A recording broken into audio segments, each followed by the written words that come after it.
Hey everybody, welcome back to Backlog Banter. I'm your boy Abram, joined as usual by my game-playing co-host, Tucker Hazel. And we're here today to talk about the games that we have been playing in our titular show, Backlog Banter. But before we share the games we've been playing, if you want to tell us what you've been playing, we got actually a special place for you to go just to do that. Oh, yeah.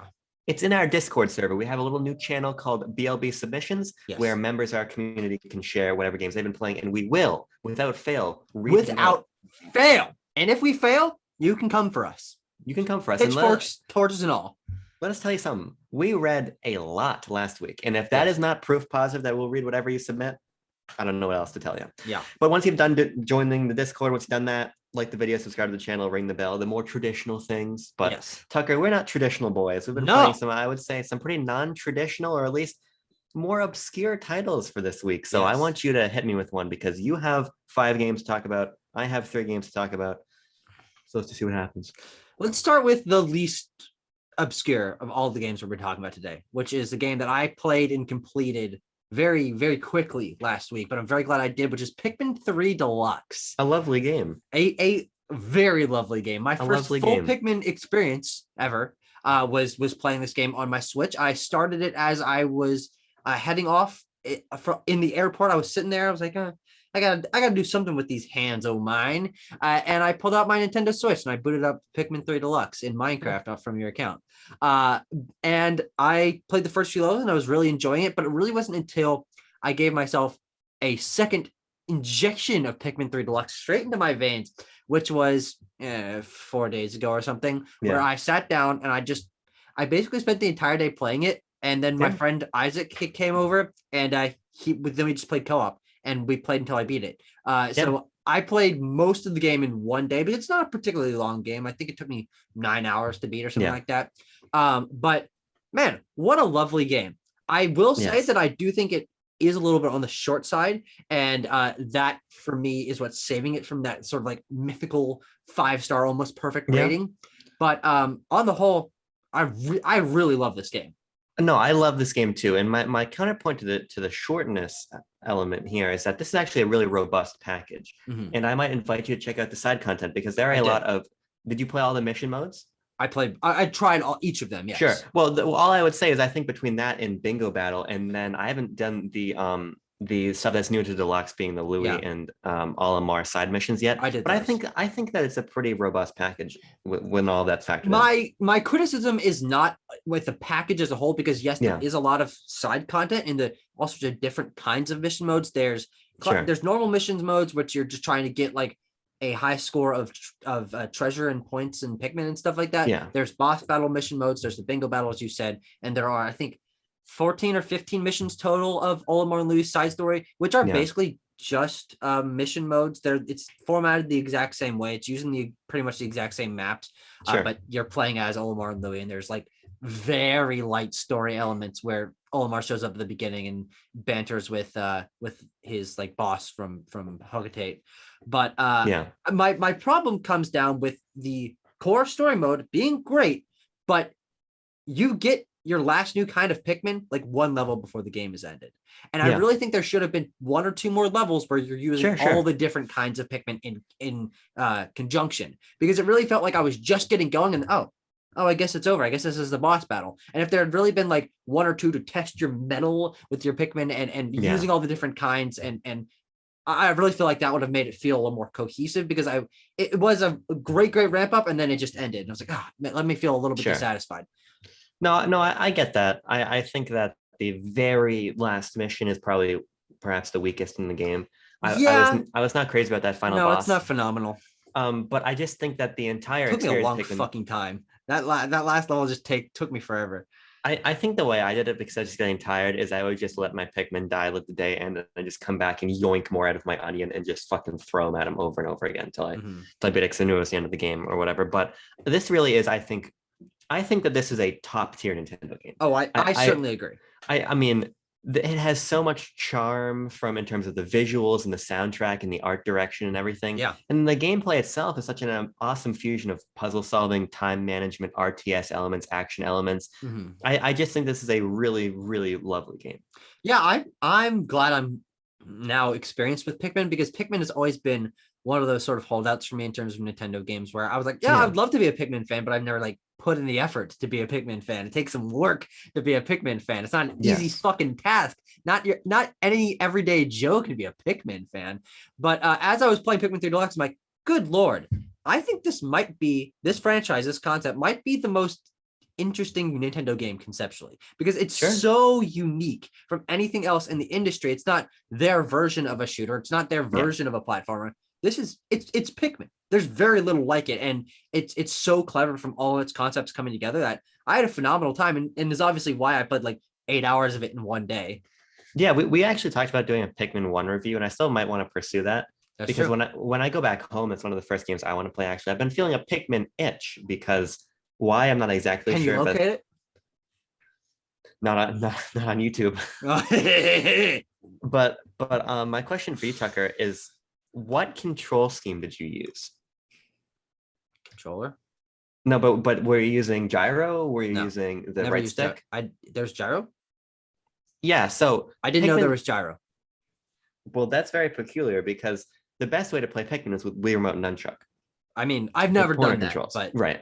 And so Pikmin 3 Deluxe adopts that with either split Joy-Con or a Pro controller. You can use a gyro pointer also. But I think for the thing that's tricky with me about Pikmin 3 Deluxe is that it's clearly the better version of the game, because there's all this extra content. Yeah. Co-op, cleaned up visuals. You have the harder difficulty mode. You've got all this content, all the DLC rolled in. It's a great package.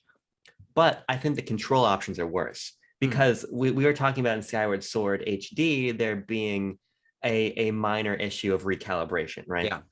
But here it becomes a major issue of recalibration when aiming your Pikmin is a very integral part of the experience. Yes. And not having that sensor bar to anchor the Joy-Con the way that it does for the Wii Remote led to me completely foregoing the right stick controls almost in its entirety. And I played Pikmin 3 Deluxe using lock-on for 90% of the time. Yeah, that's what I used. And then and it works. It works well. Yeah, it works great. I had no issues with it. But if we were to review Pikmin 1, probably through a new play control on Wii, I'd be curious to hear your perspective on those controls, because that level of precision is just fantastic. And I just don't think 3 Deluxe is able to capture that. Yeah, I guess I just didn't really feel like precision was necessary, particularly because that lock-on is really... It's very good. It is good lock-on, and I always felt like, maybe it would flub once or twice in like a battle, but that would just sort of add to the chaos. And I'd be like, whoa, like trying to scramble to figure it out. But like, I feel like in those tougher battles, maybe the precision would help, but it was they're sort of intended to be chaotic, overwhelming experiences where your Pikmin are getting thrown everywhere and you have to keep sending out your whistle and doing everything. That it didn't impact my experience at all to have it sometimes lock onto the wrong thing, but it didn't lock onto the wrong thing the majority of the time. So I mean, I don't know. I guess I would be interested in experiencing the more precise controls, but I never felt it was necessary. And honestly, I think I probably preferred, well, I mean, it's my only experience with it, but being able to sort of more methodically just like click it and seeing, I also use that to like scan the environment for things that I could interact with that I couldn't tell if I could interact with or not. So I thought it worked great, and it's possible that in retrospect I would realize that it's a worse version. I mean, it does work, and but if you're using lock-on and you're using the charge maneuver, you're gonna get through the game as I did.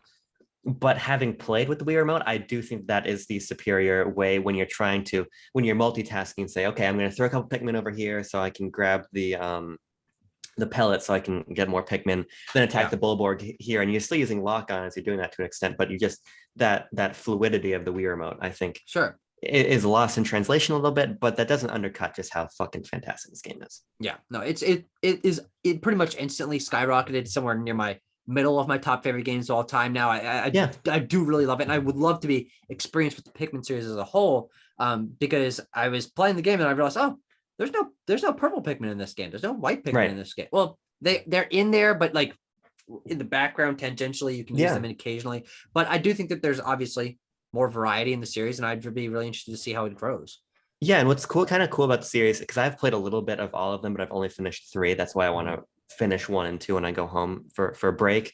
is because there's really no clear consensus as to which is the best Pikmin game. You got Pikmin 1 where you literally only have Olimar, and then you go to Olimar and Louis, and then you go to Charlie, Alf, and Pritoni, which is my favorite pronunciation of any character name, period. I love the way they all talk. Yeah. And then you get more Pikmin types as you go along, right? So the series does build in that respect, but at the same time, 1 is under a time limit, and the game can end with you not escaping.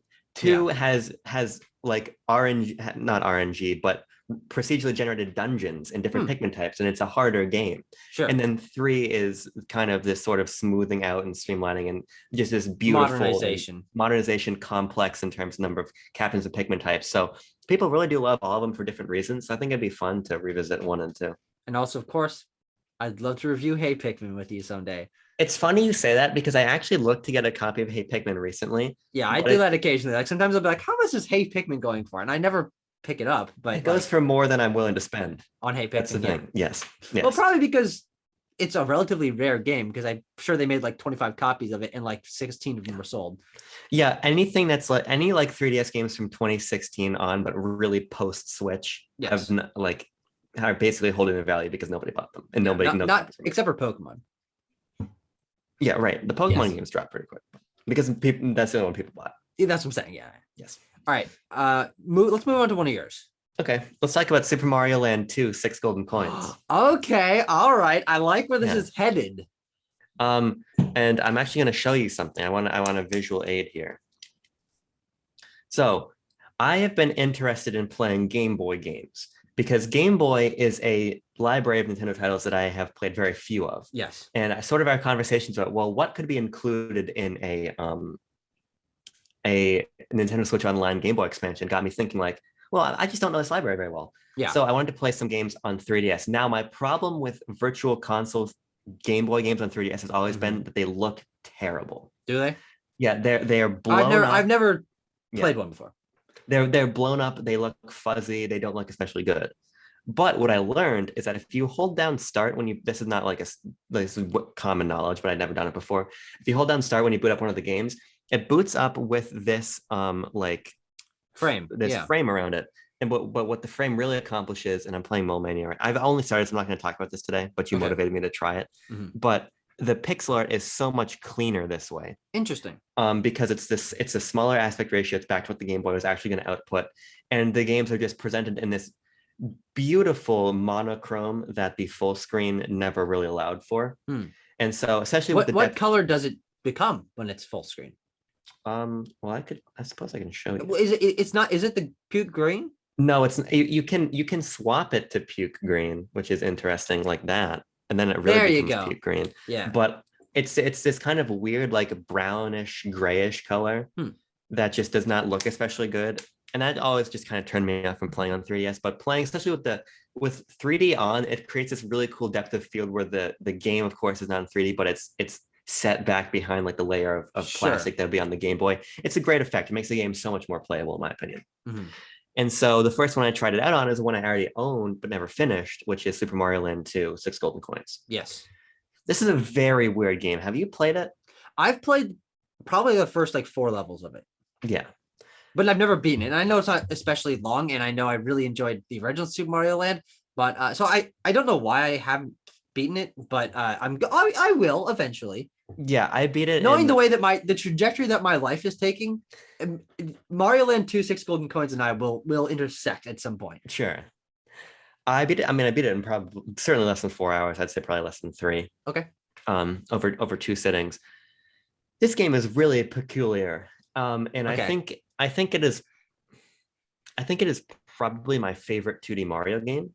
Now that I've finished it. That's high praise, but I don't know. But I think it's also markedly worse than 3 in World. Sure, okay. Is what I'd say. Which are games that you have issues with.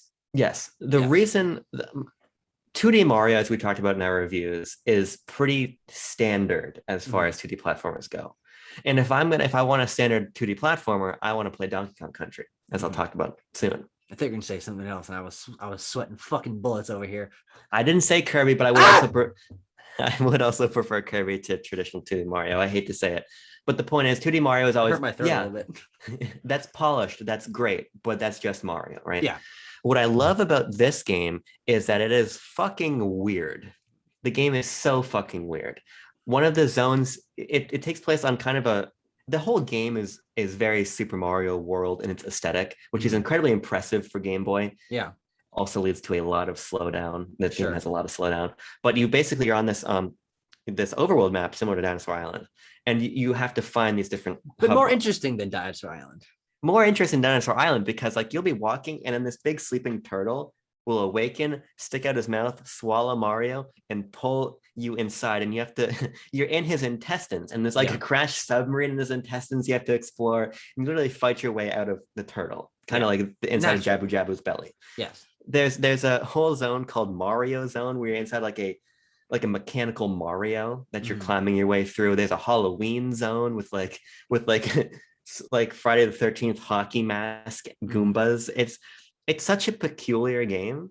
And that's why I think it's so lovely to run through, because it's short and it is constantly presenting you with these sort of amazing scenarios that makes, for me, 3D Mario games so special. Sure, yeah. And because of that, it's just so the variety fun and creativity. Through.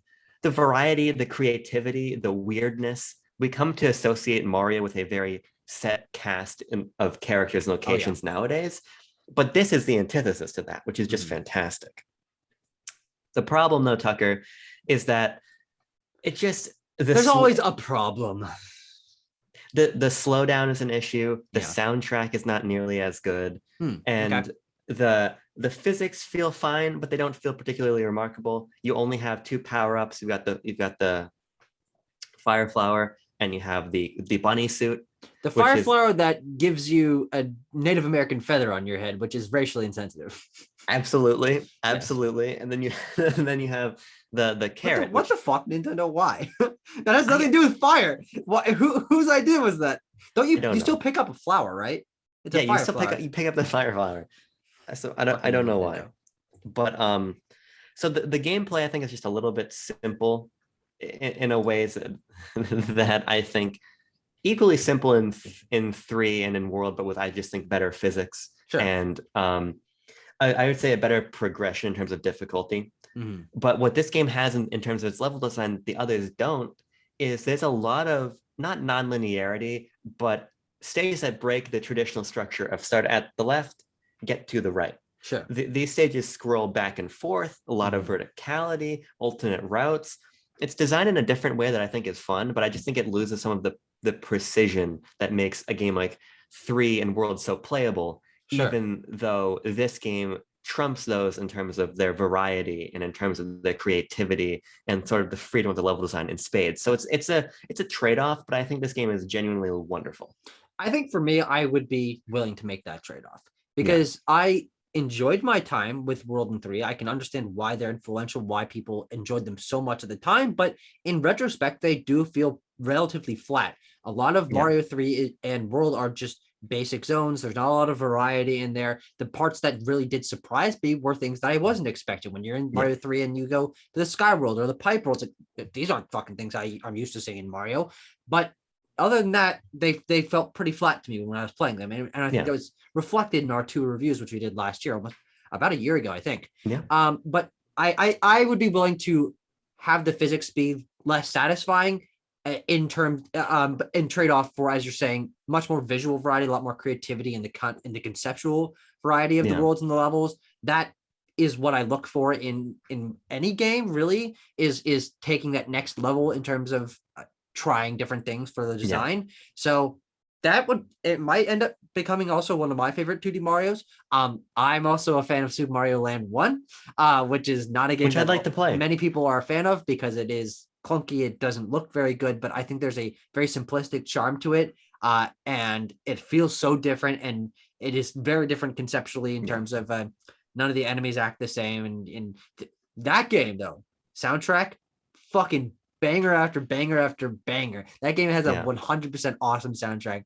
But yeah, I mean, I'm glad you're trying Game Boy games. It's interesting to hear you talking about those because I play a good amount of Game Boy games on my laptop where they are crisp as fuck. They're blown up to a full crisp 1080p on my screen or whatever. You can choose as many outlines and color varieties and save states as you want, and it's just better.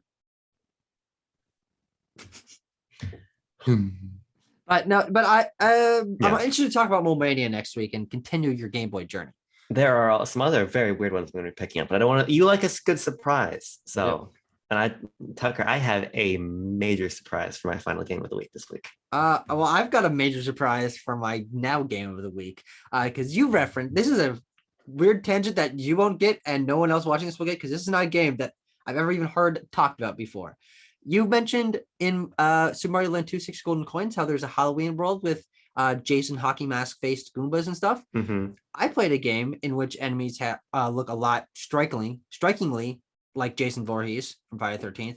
And that is, of course, Alex Kidd in the Enchanted Castle for Sega Genesis and Mega Drive.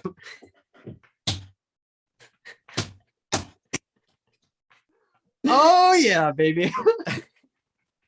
I flubbed the name because real shit, I thought it was Alex Kidd in Miracle World, which I think is the first one. Yes. But it's not.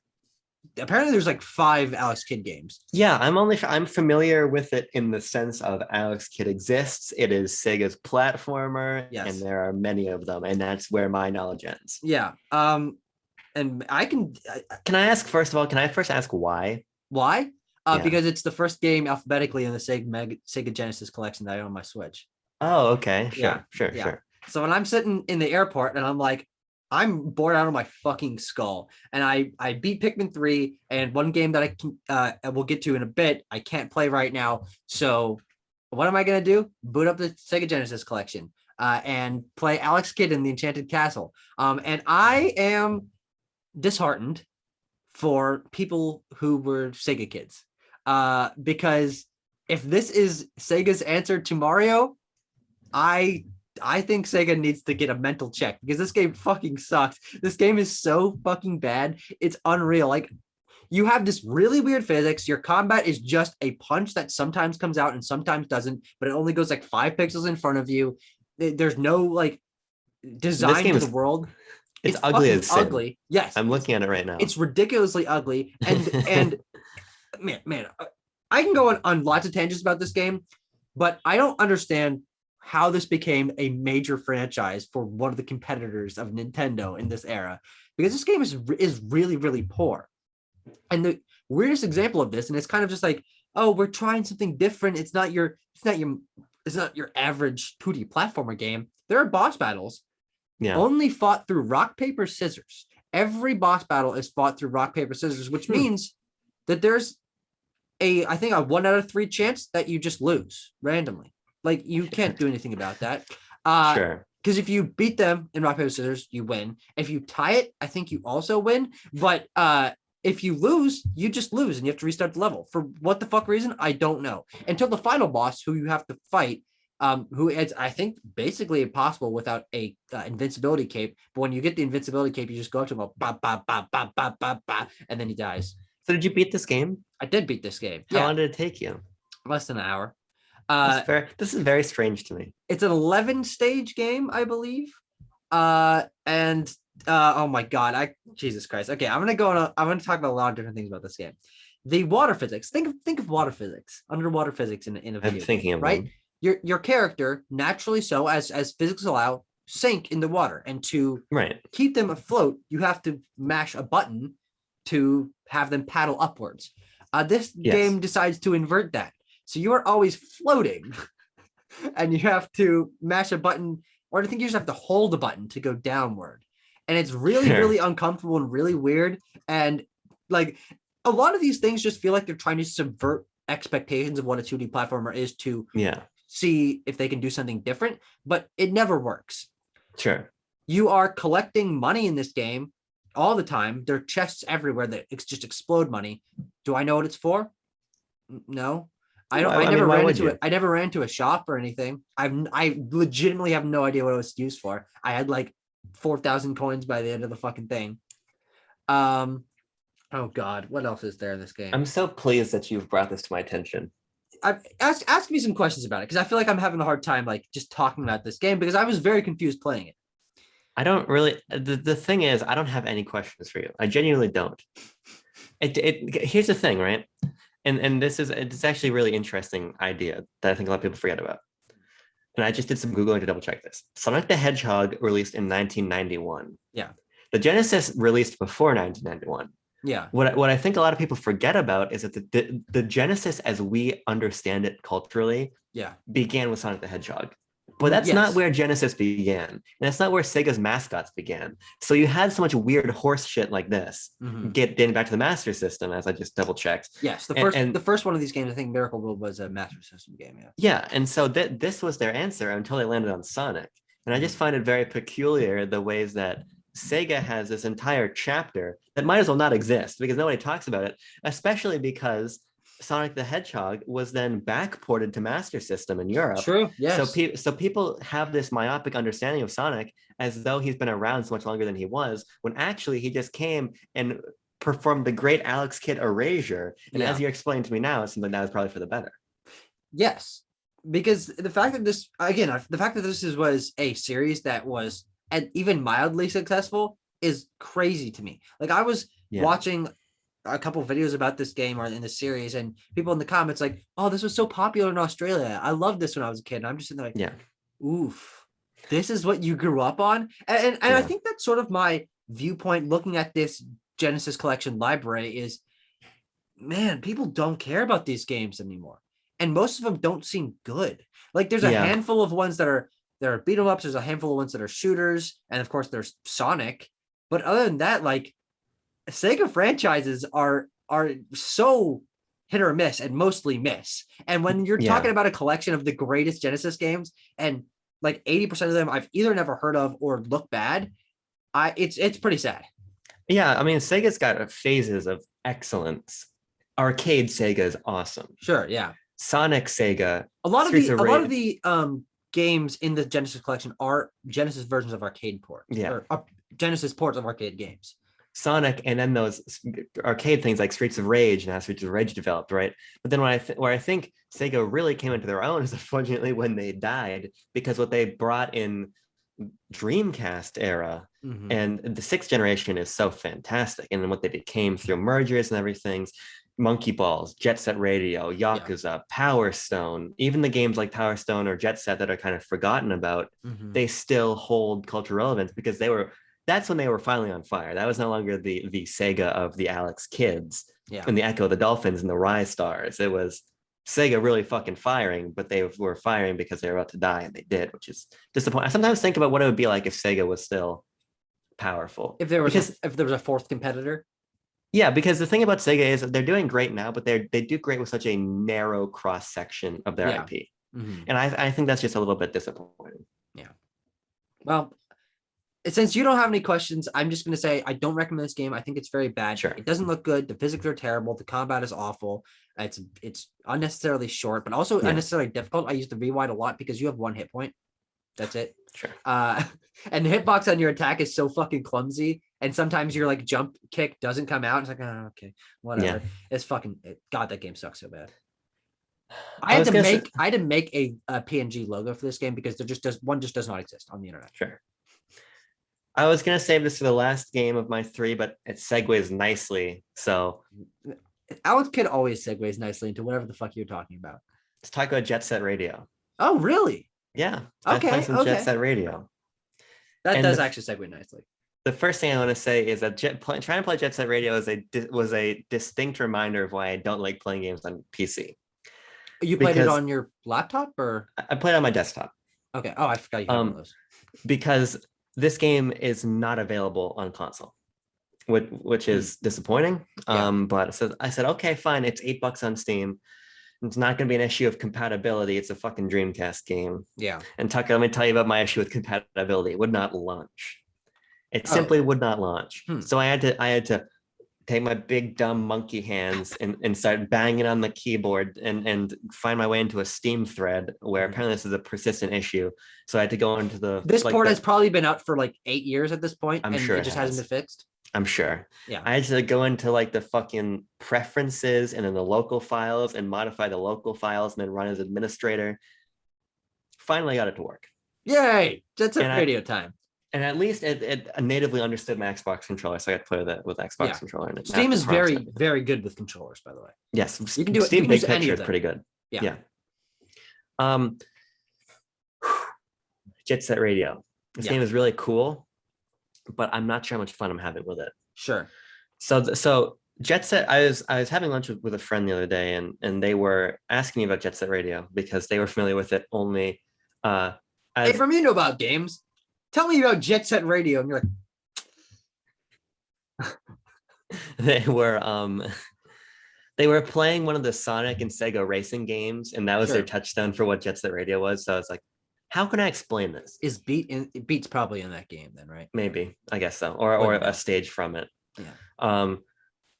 It's basically Tony Hawk Pro Skater on rollerblades in the world that inspired Splatoon. Mm-hmm. That is the pitch that I would give to kind of contextualize Jet Set Radio. Sure. From a modern perspective. From a modern perspective. And from a modern perspective, it's still fucking awesome. The soundtrack is fantastic. The game is beautiful. It's got so much personality in its characters and its concept. Effectively, you're in a graffiti toting roller skating gang, and there's a bunch of different gangs, and they're all trying to put their tags over Tokyo. Yeah. And so you're always competing to cover over the other guy's tags, but the police are really unhappy about this. So there's this old fucking police captain who's running after you with a pistol, but he can't do it by himself. So he will call in paratroopers, SWAT teams, attack helicopters, tanks, dogs, whatever he can to try to kill you. It's outrageous. The game is outrageous. And in that concept, in that world, in that presentation, I love Jet Set Radio. Yeah. For the gameplay, it's still really good, but I'm really bad at it. Sure. And naturally. Yes. And it is a video game after all. Sure. It's all about flow state. It's all about pulling off tricks off rails, off walls, back through the air onto rails and everything, to move to accrue score, to move through the environment because you are very slow when you're not tricking. Yeah. And that's the nut of the gameplay. And I have found it very difficult to accomplish that. Mm-hmm. To get into that flow. Yeah, I think the game's locations are a little bit too busy in a way that pulling off chains of moves is predicated on having a higher skill than I have when I'm beginning the game. Sure. And because of that, I feel like there's probably going to be, and I do plan on finishing it because it's only about a 6 hour long game, 7 hour long game. But I feel like the difficulty curve is going to be up and then down when it clicks and I understand how to sequence from a rail to a wall, back to a rail, through the air, and so on. But in the absence of that, it is very frustrating to be trying to play and I can't get on the rail. Then I'm on the rail, but I don't have enough momentum. But I don't understand how to generate the momentum to get on the rail, to go fast enough to skirt around here and hit the wall run so I can spray the tag up on the middle of the wall or what have you. Yeah. And so because of that, I find myself fighting the game. And ultimately, it's a game of skill, and that's totally fine. And that's why I don't really hold my criticisms against the game as much as I just feel like I need to get better to fully understand why people love Jet Set. Sure. Because clearly this movement is there, I just don't have it. And while I do think that the level design could progress in a way that makes it easier to get into that understanding, ultimately the locations are so interesting and unique that maybe something will be lost in doing so. Sure. So I think that by the time I finish Jet Set Radio, my thoughts might be different, but if they're the same, then I think it might point more to a design issue than a dumb Abram issue. Sure. No, yeah. So interestingly enough, this is one of the first PC ports of a console game I ever played. I have this game on Steam. I bought it years and years ago, and I was trying to play it with keyboard and mouse, and it just wasn't working. And I think there might actually be something, or you have to do like quarter circle turns and like stuff like that, which does not work with Rust. So I went to my friend and I said, hey, can I borrow your wired Xbox 360 controller? Because I had a 360 and I had controllers, but they weren't wired, so I couldn't figure out how to get this was a long time ago, so I couldn't figure out how to hook up my Bluetooth thing to the computer. It was a fucking mess. I got the controller, I plugged it into my computer, I fiddled around with whatever. They probably also had the crashing issues and the stuff, Steam bullshit, to get it open. And I probably played the game for about an hour. And I think I was in the exact same boat as you, like moving really slowly around. And I thought that, is the controller broken? Like, is it not receiving a full directional input or something like that? And I couldn't figure out how to do the wall runs, and I couldn't figure out how to do all this stuff. And my brain does not work in quarter circle turns and stuff like that. So I was lost and confused as well. And I think that you're right. There could be something that would be lost for the charm of the game and its complexity if you did strip back those first few levels. Though I do think that, and maybe there is this, but if there was a training map, if there was a tutorial mode, if there was a side thing where you could get your seed legs. Okay. Have you not done that? I did for a while, but it was a sort of thing where at a certain point they're just like, okay, now you're just gonna go for a higher and higher trick counter. Sure. In this, and in the context of the same environment, when I'm not even really understanding how to string the tricks together to begin with, it's not. It ended up not being helpful. Sure. What ended up being more helpful is the ways that information was doled out through the campaign, and so I found myself improving as I played through the campaign more so than when I was just only in a training mode. Interesting. I think that points to a bad training mode then. Yeah. because there should be a way for a newcomer to have a different sort of level design that allows them to ease into the movement. And if the tutorial is just placed in those same levels, well, it's fucking whatever. But I was always interested in this, in the aesthetic, the concept, all of that. I thought it was a lot of fun. But I didn't enjoy the very small amount of time that I played with it. But I'm probably not going to go play it. I mean, I'd love to at some point, but it's so low priority that. Yeah, I'd be curious actually to try Bomb Rush Cyberfunk when that comes out, because then the other thing that I think this is a game that has a very high skill ceiling, but also a relatively high skill floor, and that becomes sort of an issue as a newcomer. I think that's sort of the problem that a lot of people have with the From games. I mean, that's the problem I have with the From games from the ones I've played. But like sometimes you magnetize to a rail too much. Sometimes you don't magnetize to a rail enough. You know, I think that if the game had been a little bit more generous in that respect, I would have felt more empowered as I was playing. Like I was improving faster and improving at a more gradual curve, and I could have at least had a handle on the basics, and then the skill ceiling could have come from improving the point values and the complexity of the tricks, opposed to just trying to hit a rail for a movement when I'm trying to chase down another guy from the gang so I can spray that with spray paint, you know. So it's a game that I enjoy. It's a game that I want to finish, but it's a game that I think might just be a product of its time, and I'm going to have to force through that to really enjoy what I already do like about the game. Can I move on to my next one? Nope. We're going to sit here quietly. No, because I'm going to talk about another game that probably inspired Splatoon. Because we're going to be talking about De Blob. De Blob is it's a Wii 360 PS3 era game that you for whatever God for fucking sake and reason own on Nintendo Switch. And I'd like us to start this De Blob conversation with, why the fuck do you own this on Switch? Okay, so here's the deal. De Blob is one of the games from my childhood that I hold closest to my heart, because I might have gotten it for my birthday or what have you, but I loved its world. I just loved the satisfaction of painting buildings. And it was also a game that my mom loved. And my mom is not interesting. Okay. She doesn't really play games. There's a couple that are really, really her deal. But this was always one of those select few with Tetris and Mario Kart and De Blob. That's what I could play with her. And so it was always very special to me for that respect. And so when the port came out, I believe this was like mid 2018. The point being, it was post Odyssey, but it was before there was kind of a deluge of 3D platformers on Switch. Sure. And so I wanted a 3D platformer on Switch, right? Yeah. And the choices were very scant. It was like, am I going to get Ukulele or am I going to get the Blob? Yeah. People don't like Ukulele, and I know that I like the Blob. And I was also 17 and didn't really like have a lot of money to be buying games with. So that's how I ended up with the Blob on Switch. Okay, that makes a lot more sense than I was expecting, honestly. Because the Blob is also one of those childhood games for me, but not the Blob 2, which I've never played. Which I played a lot of on 360, which was basically the only 360 game I ever played on my 360. I had Lego Marvel Superheroes and Dishonored.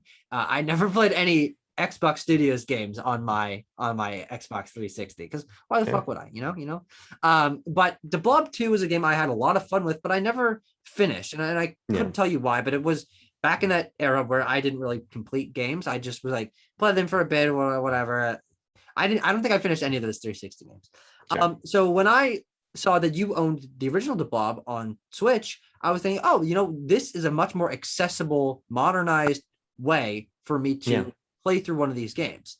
So I started up, and instantly I remember why I liked the Blob so much. It is kind of pared back and simplistic when compared to the second one, which does just take that foundation and add more mechanical complexities and power-ups and more visual variety and stuff to it. But then I also realized that from a game design standpoint and a modern gamer's point of view, the Blob is not very good. It's fine at what it does. It's very simple. It's so ridiculously basic and so repetitive and very vapid in like the repetitiveness of its content. You have 4 mission types, which basically all amount to the exact same thing. You have race types where the character Zip will tell you, hey, get from this point to another, and you just follow the little flashes on the ground. You've got the paint types from the character Artie, who you have to paint building certain colors. There's combat ones from the character Biff, which just amounts to you pressing ZL and mashing A until all of the characters are dead. And then there's the ones where you have to take over a certain point by injecting it with paint points, which just boils down to you mashing a bunch with a certain color. And I have a good time playing the Blob because I think there's a lot of charm in its design and the world and the progression and the way the music interacts with the gameplay. And I like the aesthetic of the world and those cutscenes of the Inkies and the Blob character, I can't remember, like the resistance group that you're a part of, or the color resistance or whatever. I love all of that. But I really do think that it's just too basic, because I've played almost the entire game. I have like 1.5 levels left, and I'm going to finish it. It's not particularly long, but the game is almost entirely padding. Once you finish that first level, you've seen everything it has to offer. The levels aren't that different. The levels go on a very long time. These are huge fucking levels, and they take you forever to complete. But because of that, it just ends up feeling empty and repetitive. And I think that's just sort of I've experienced more games now, and I realize what it's doing actually. But I think it's a good game for what it tries to do. But man, it's just vapid. I mean, that was largely my experience returning to it in its Switch version. I think it's a very chill game, and through that lens, I think it succeeds. I really love the world. I love how the character moves. I love the ways that I love the soundtrack, the kind of the jazzy feel to it. The game does a lot to kind of make you feel comfortable in its world, but it doesn't do a whole lot beyond that. No. Which is why I'd be curious to try the sequel, just to know, especially considering also on Switch? It is also on Switch. Just considering how much that first game does mean to me, and if I could connect with it on a little bit of a more engaging mechanical level in the sequel, then I might be interested to do that. But that is not very high on my priorities list, I have to tell you. Dude, playing the Blob 2 now? No, yeah.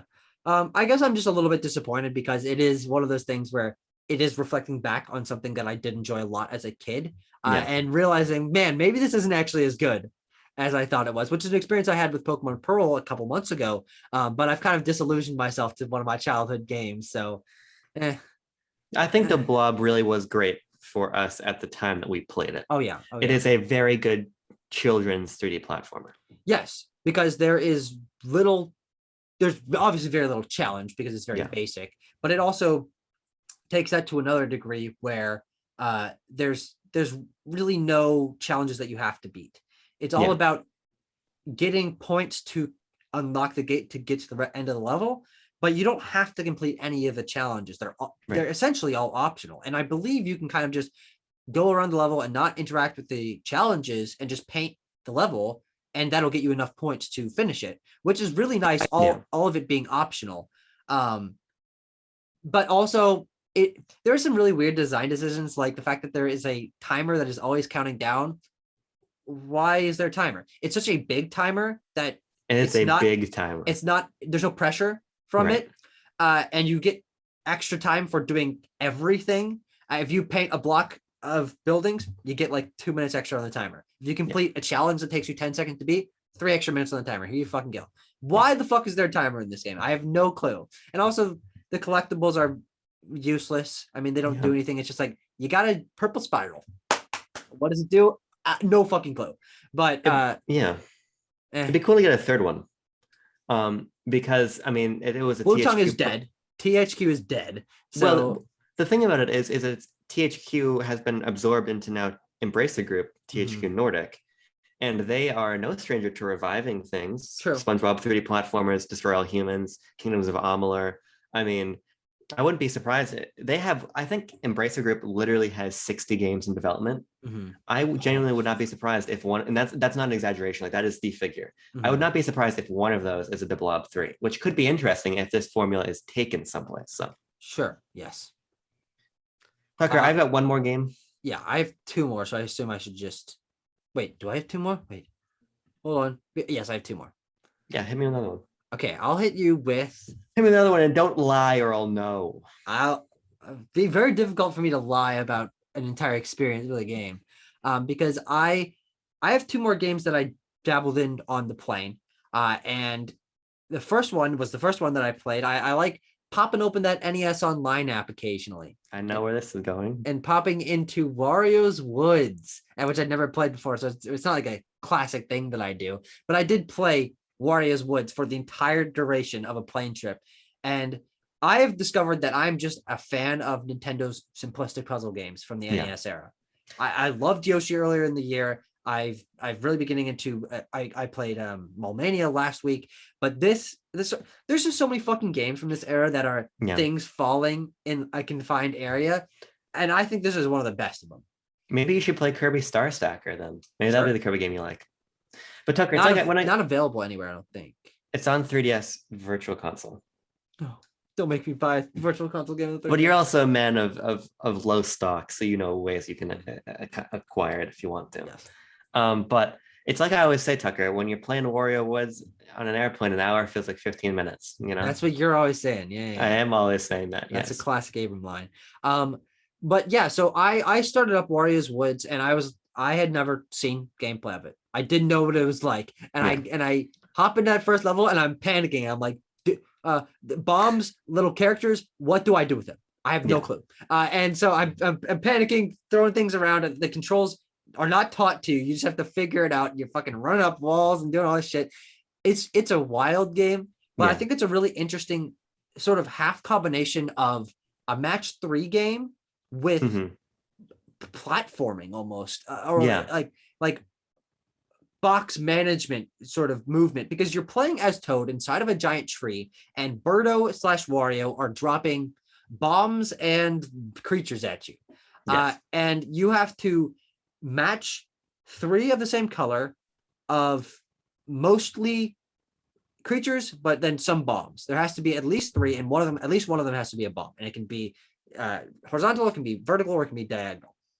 And what that means is that you have a lot of flexibility in how you approach the level, because you are Toad in this area, and you can pick up stacks, and you can pick up things off the floor and move them behind you. You can put things on your head and throw them beneath your feet, and you can run up the walls and down to get to the other side of a tall stack.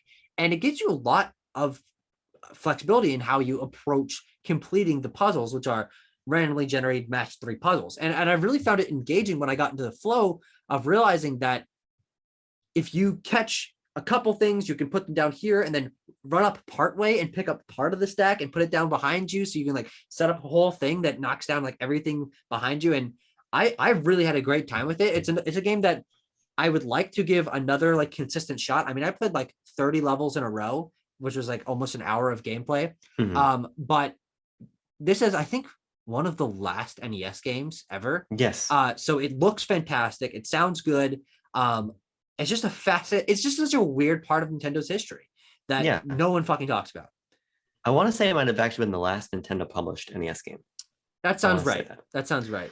I've never played this one, so I'm just basking in the glory of this new Nintendo information. I mean, there's no harm in me trying it. I agree with you that Nintendo's puzzle adventures back then are so fun.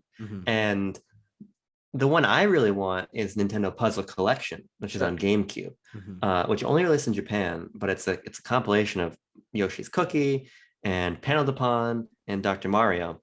Dr. Mario 64? Dr. Mario 64, yeah, all squished together with new features and ideas and such. But that was kind of where this trend ended for the most part. Yeah, I think so. And I find except for the occasional Dr. Mario spin-off that they farted out fucking Dr. Mario Express, fucking Luigi's Dr. Mario, it's always something. But yeah, I would like to see this come back to an extent, this scale of game. Yeah, not even this scale of game, but like this genre of just fun puzzlers. Sure. Because there really aren't that many anymore. It's become let's riff on Puyo Puyo, let's riff on Tetris, on Luminous, the established ones, instead of bring something new to the table. So very cool that you played it. I think the reason that it's dead is because it was just burned into the ground. Everything in this era, every company had their version of a Tetris, of a match 3, of a whatever, of blocks falling in the thing, and you have to match them with like half a gimmick to make it unique. Yes. And I've played a good amount of them, but there are so many that I don't know what new ideas someone could come up with to release a modern match 3 block puzzler that hasn't already been done. Which is why I think they just keep doing franchises, because you can spin a franchise and people are like, oh, I know that name.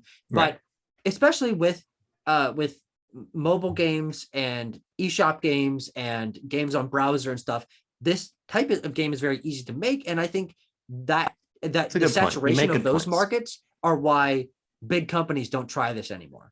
You make very good points. And because they all used to do it as well. Yeah. They all have these things. Sega does have columns. Nintendo does have Yoshi and Wario's Woods and Yoshi's Cookie and like blah, blah, blah, blah, blah, blah, blah. Everyone fucking has these and they're everywhere. And I think it's fascinating, but they're very similar. And it's really the few that stand out that I think are even interesting to try. Have you played Henry Hatsworth in the Puzzling Adventure? I've not. That's one you should put on your radar. Right. That's a very interesting game. It's a DS game. On the top screen, it's a 2D platformer. And every enemy you defeat becomes a block for a puzzle game on the bottom screen. Okay. Sure. I forget who made it, but I looked up Henry. I just looked up the name of the game, and there's a picture of Henry Hatsworth with Layton in the background. I thought Layton was in the game, and I got excited for a second, but he's not. It's a very. It's just a really low quality PNG of Layton over Hatsworth gameplay. I think you'd like that game a lot.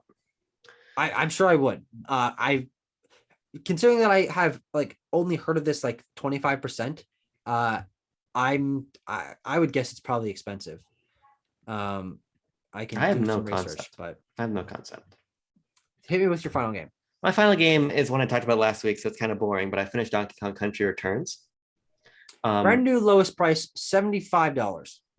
How about used? What's it go for on hold on. Pre-owned loose, $17. So actually, it's not too bad. Yeah, that seems reasonable. But I don't want I want complete in box. But you could find one complete in box, but opened on eBay for a relative price. Okay. Actually, never mind. This night game's not that expensive. $20. Yeah, no, that's fine. There you go. Which game did you say? I fucking Donkey Kong Country Returns. Oh, that's right. Okay. I finished it. Yes, and I think we needed to have this game in order to have Tropical Freeze. I think in the context of itself, this game is good.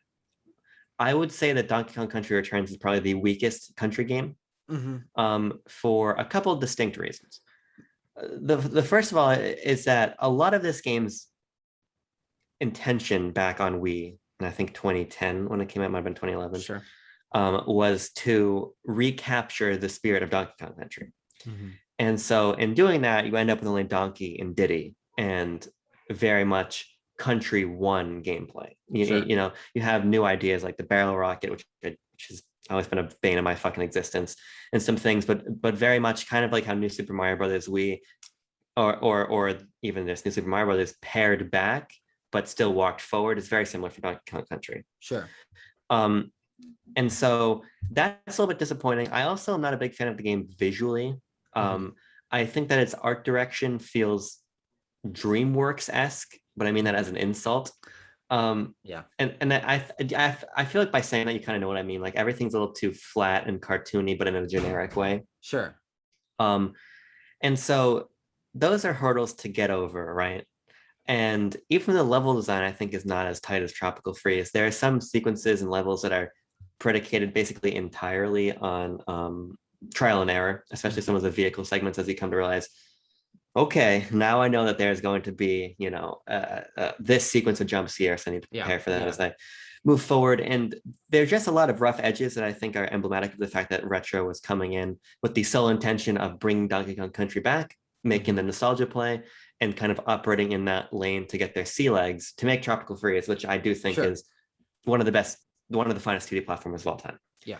But Returns just ends up feeling good because so many of the tenets of these games that make them so special are here. Like the levels are sprawling and amazing in terms of their construction. The art style is one thing, but the art direction is another. The ways that set pieces unfold in the context of levels, and every platform is anchored. The things that we come to love with Donkey Kong Country, of course, are here. And through Retro's lens, I think they're even stronger in a sense because Retro is so good at environmental storytelling. That's why Prime works. And so that carries over to Donkey Kong Country and elevates that perhaps over even what Rare did. But I just think that some of the charm is gone because of that art style.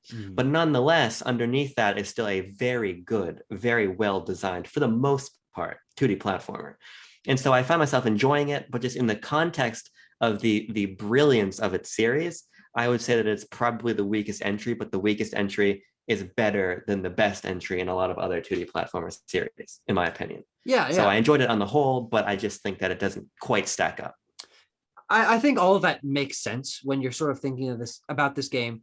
In retrospect, I'm sure it was an awesome return to form. I'm sure it was an awesome modernization at the time, but it's not a modern game anymore. It's a Wii era game. And of course, new at the time, looking back on it, it has it's sort of Wii era crust about it, the genericness that a couple of Nintendo's franchises fell into around that time.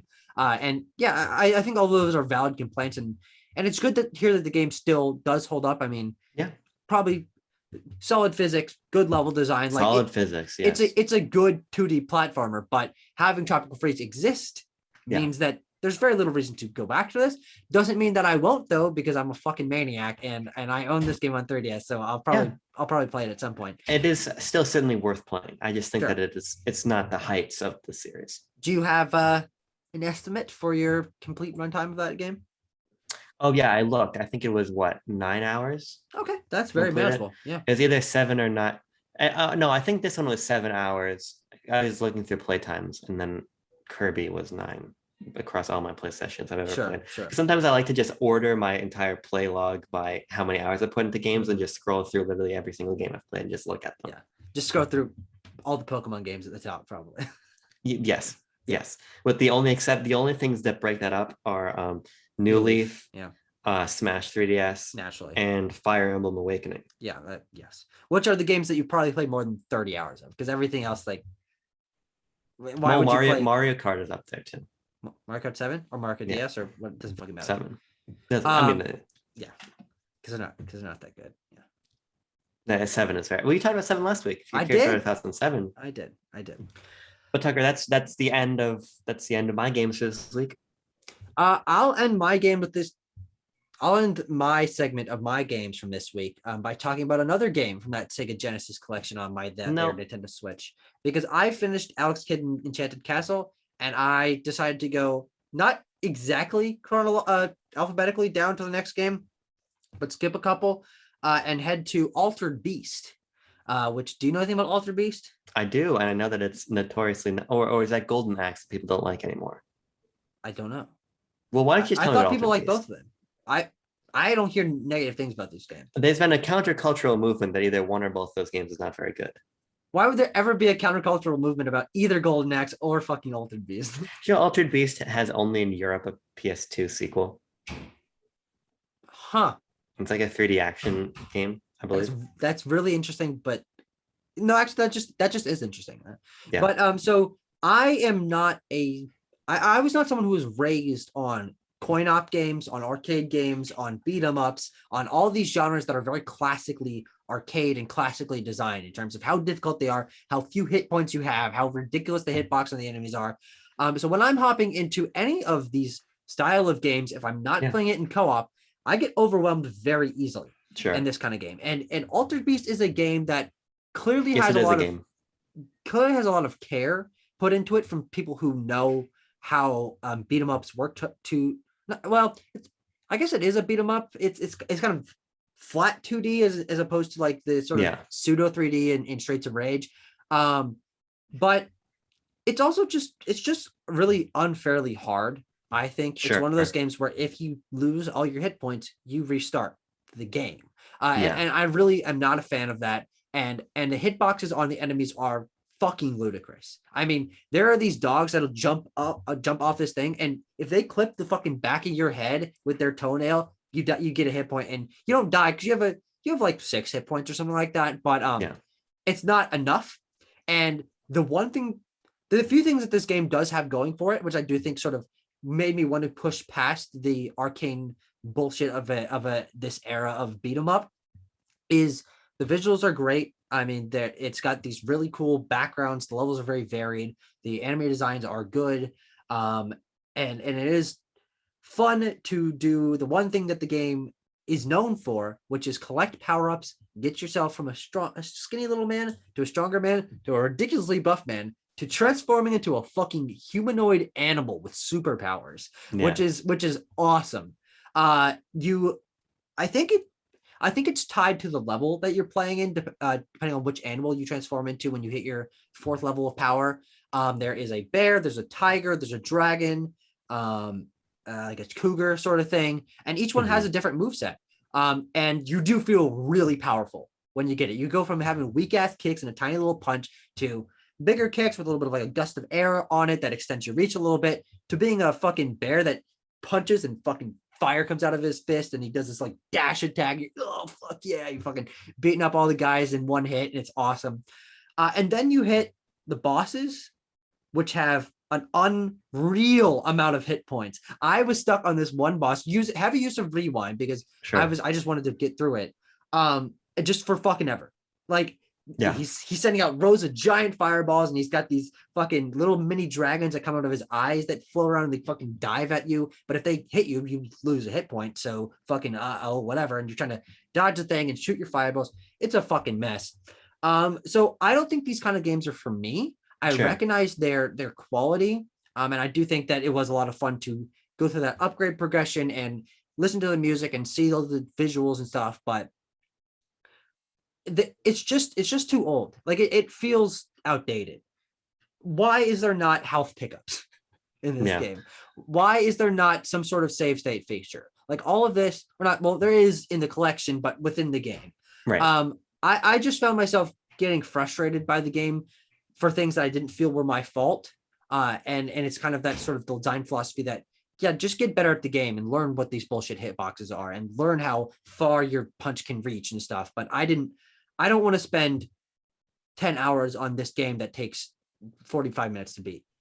It sounds like Altered Beast is really designed with the philosophy of let's make sure they don't finish the game so that they keep throwing quarters into the machine, because Altered Beast was an arcade game, I believe. It might have been. Well, talk a little more about it on that. But I'm almost positive that Altered Beast was an arcade game initially.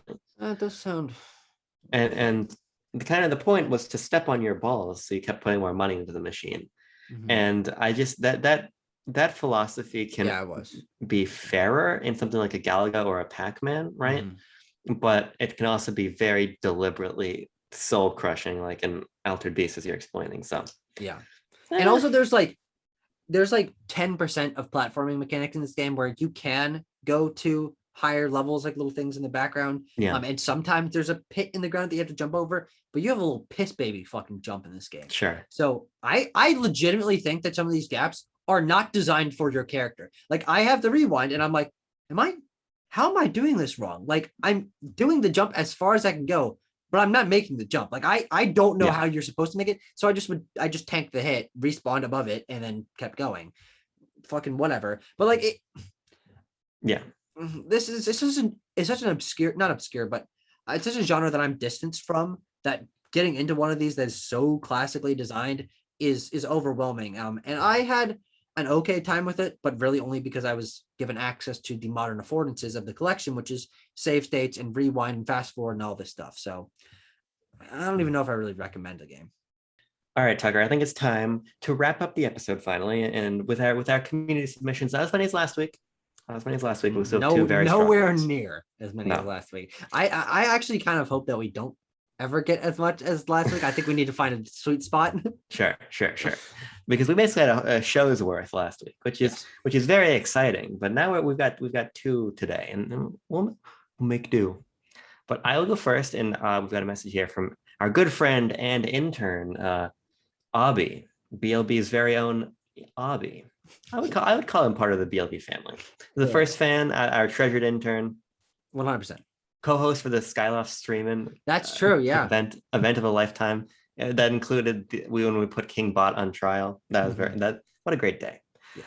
Abby says the following: I've been playing a lot of NBA Jam for the PS3, Wii, and 360. Now, I doubt he's been playing it in all three of them. I think maybe he's just mentioning that it's on all three of those. Sure. No, he's saying it's on all three of them, but that's the one that he's been playing the reboot. It's a reboot of the classic. Okay. I first fell in love with NBA Jam on my friend's Sega Genesis Mini. The dunks were satisfying and the gameplay loop was very fun. Mm-hmm. So after that, I looked up to see if there are any modern games and ended up with NBA Jam for the PS3. I have been emulating it, and it runs at a smooth 60 upscaled to 1080p. The art style is really great and has aged pretty well, besides the graininess of some background characters. Naturally. It is the perfect game to play 10 games in a row or just play one in some free time. The game carries over a lot of the fun gameplay from the original. Every time I check my play clock, it surprises me how much time I put into it. 21 hours. Good. For how little variety it has in the gameplay. Interesting. Now, I can't comment on basketball gameplay at all. Sure. I don't even know the rules of normal basketball. Sure. But fun fact, I almost played NBA 2K21 last week. My hands were reaching for a controller. I was about to play it with a couple friends. Because they were sitting there playing it, and they're like, hey, there's a 3-player mode. Someone get this man a controller. And then as I was being handed a controller, it's like, oh, hey, we're gonna leave him for lunch. So I almost played NBA, but luckily, I didn't. You live to see another day. Yeah, it's true. But yeah, I don't really have a whole lot to add either. I know that NBA Jam was very much beloved, and that the remake was pretty well received. Also, I remember it being advertised a lot on Nintendo Power, but I didn't play it. No, so that's why we have a reporter in the field / intern / first initial fan of the channel / honorary 5th member of Backlog. No, it has to be honorary 6th member because John Tor is. Yeah, he's the honorary 5th member. Thank you for submitting as usual, Abby. Yes, 100%. I mean, I like having this chance for people to talk about the games they've been playing, because that's not a game that would come up on our BLB lists ever. Though, imagine the reality where I did play NBA 2K21, and I brought a sports game to BLB one week. Don't fucking. I don't even want to think about that, but it's possible. It doesn't have close. If it doesn't have a Mario, we can't be talking about it on the show. No, we never talk about things without a Mario. I will say NBA Jam is very arcadey, so it might actually be fun to check out. But I don't see myself crossing paths with a copy of NBA Jam anytime soon. I'll be crossing trajectory with Super Mario Land 2 at some point. Sure. But I think you, much like Hallie's comment, you just miss. Yes. You just miss NBA Jam. We have one other game to talk about. It's a very exciting one. We do. We have the only other submission. Where the fuck are you guys this week? Come on. Only 2 submissions? What the heck? From our good friend Andrew Mugelnator, who talks about Metroid Zero Mission. He says, with all the Dread hype, I wanted to tackle the series in order. I've only played the Prime trilogy before, so I'm new to 2D side-scrolling. Samus handles very well, and the shooting feels satisfying. I believe I'm a little past halfway, and my biggest gripe with the game is that I get stuck and run into dead ends a lot, or at least what seems like dead ends. You have to pay very close attention to the environment for the slightest crack or subtle hints as to where to bomb/shoot next. Unlike most games, the obstacles aren't so much the enemies, as health is puntable, but the environment that opposes you far more. Despite all this, I am enjoying the game's challenge overall. Good solid halfway point review of Metroid Zero Mission. Yeah, I think I haven't played. I think Metroid Zero Mission is really great, and I think you'd enjoy it. I remember it also being a little bit more obtuse, although it's certainly a lot more streamlined and accessible compared to the NES Metroid, which is what it remakes. Which is which is the NES Metroid. Which is the NES Metroid, yes. But so I'd be very curious to hear your thoughts on it, because I largely echo Andrew's sentiments, and I'll be very excited to hear him finish the game and chat with us about the part that was tacked on specifically for a Zero mission. Now, I'm not going to spoil it here because I know he's going to watch all the way through, and if he's not familiar with 2D games, he might not know what that last portion of the game is, but it's quite a special sequence. So is it similar to how the other ones end?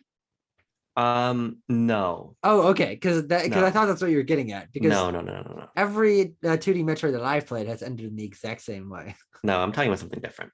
But I think this is a great game, and this is one that people love to speedrun and replay because you can beat it once you know it. You can beat it in 2 hours. It is a short one, yeah.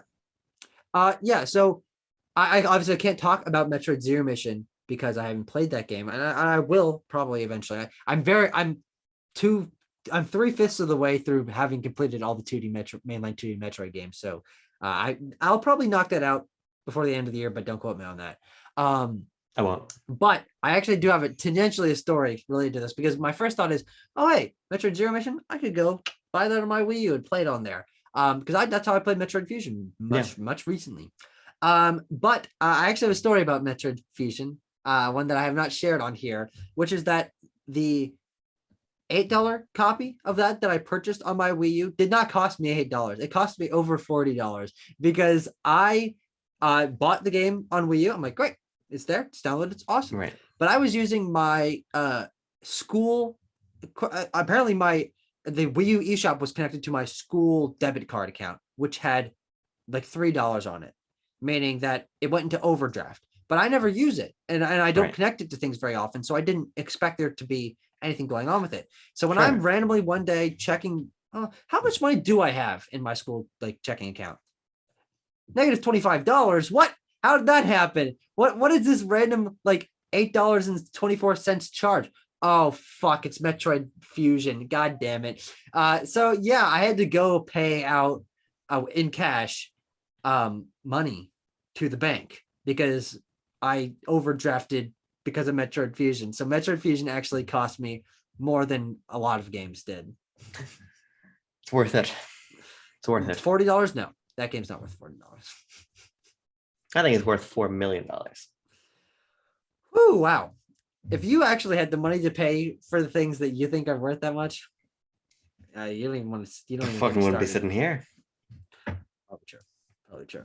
But yeah, I just wanted to end with that story because that's the most Metroid Zero Mission tangential story I could possibly tell. Sure. Well, Tucker, I think we finished the episode. God, finally, we had a couple crashes. His Wi-Fi went out a couple times. So if you see some cuts, I don't know what happened.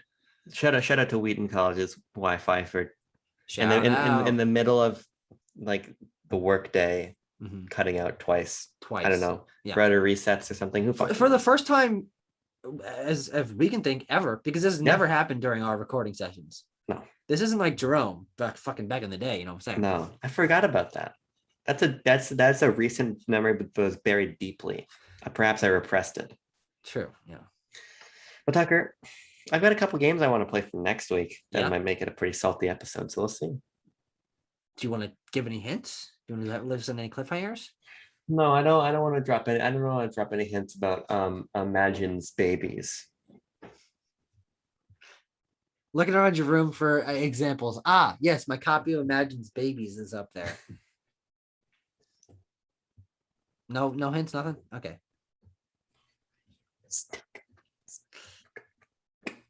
Well, make him come back. We'll see what happens. Like Dune apparently does, which I'm seeing tonight. I guess I'm also seeing tonight. Yeah. Right. Well, this is not our Dune review. That's probably actually tomorrow. Let's be real. No, yes, we got a message about that from Timothy actually. Yeah. See you guys next week. I was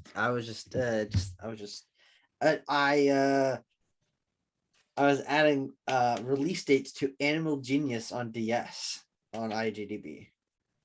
Is this a game you played? This is one of the first games I had on my DS when I was a kid. Oh. It's just a scholastic puzzle educational game. But it on Backlogged, it was categorized as to be released, like it hadn't been released yet, because no person had ever interacted with the game on Backlogged. You need charity. Me? Yeah. Yeah, well, because I'm doing the Lord's work. First, you need an intervention, then you need charity to come pull you out of your squalor.